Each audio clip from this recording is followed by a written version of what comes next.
We know that God is real because he has revealed himself to us in three ways: in creation, in his word, and in his Son, Jesus Christ. The most basic proof of God's existence is simply what he has made.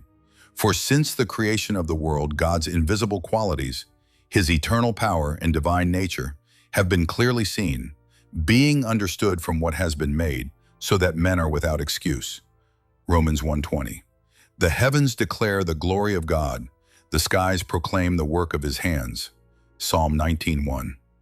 If I found a wristwatch in the middle of a field, I would not assume that it just appeared out of nowhere or that it had always existed. Based on the watch's design, I would assume it had a designer.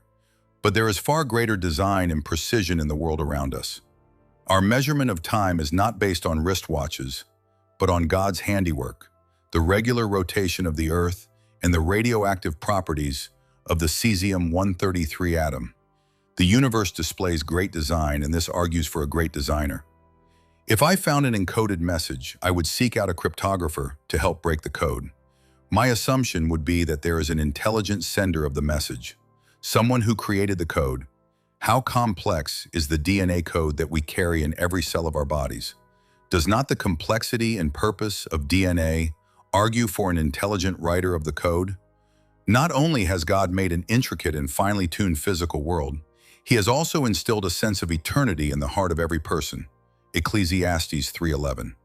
Mankind has an innate perception that there is more to life than meets the eye, that there is an existence higher than this earthly routine.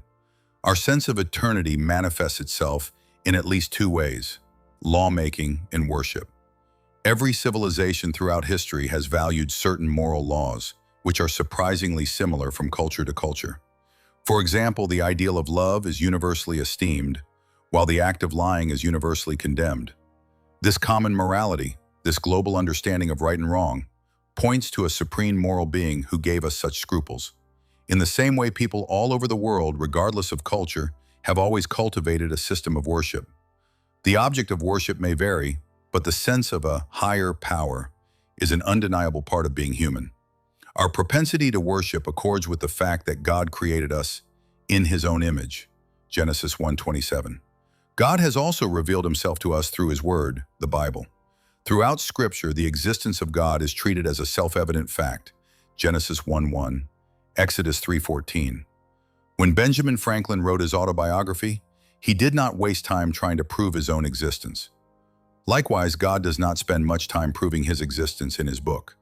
The life-changing nature of the Bible, its integrity, and the miracles which accompanied its writing should be enough to warrant a closer look. The third way in which God revealed himself is through his Son.